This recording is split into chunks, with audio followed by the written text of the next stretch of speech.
আসসালামু আলাইকুম। আমরা এখন এই কাঠমিস্ত্রি কাজের জন্য এখানে আসছি। তো দোকান ঘর আমরা রাজমিস্ত্রির কাজে চলতেছে, কাঠমিস্ত্রির কাছে চলতেছে, একসাথে দুইটা কাজ করবো।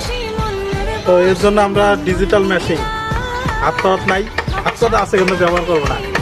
আমরা এখন ব্যবহার করবো ডিজিটাল এই কাটার মেশিন। এটা দিয়ে বাঁশ কাটা, কাঠ কাটা, সমস্ত কাঠ কাটার জন্য একদম পারফেক্ট।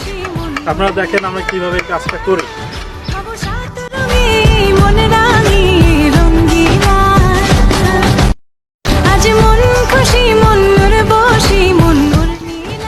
বাঁশের আড়া সেট করলাম।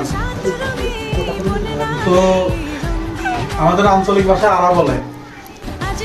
আড়া সেট করলাম, এরপর আবার পাটা তুল দেবো, পাটা তুলে উপরে চাল দেবো।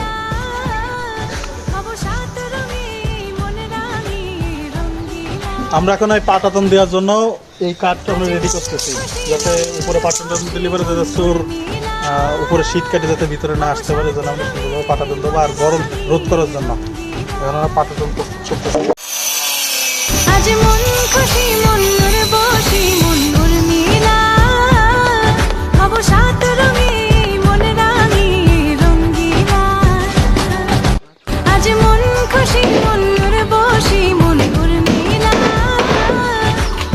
আমরা এখন সম্পূর্ণভাবে এই দোয়াটা মারিয়ে দেবো, যাতে করে এই কাঠটা একদম সঠিক স্থানে থাকে।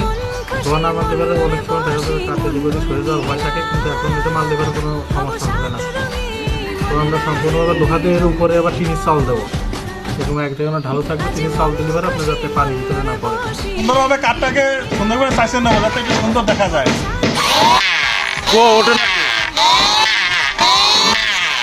এখন টিন সারিবদ্ধভাবে বসায়া লোহাটা মেরে নেব, যাতে মিল থাকে। অমিল করে লাগালে তো আর হবে না।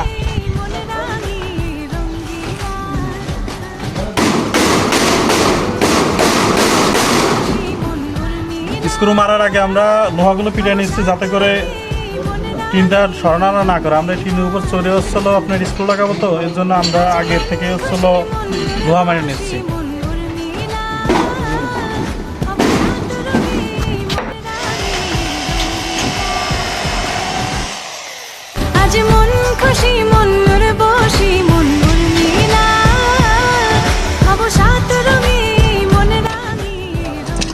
আলহামদুলিল্লাহ, কাজ সম্পূর্ণ শেষ।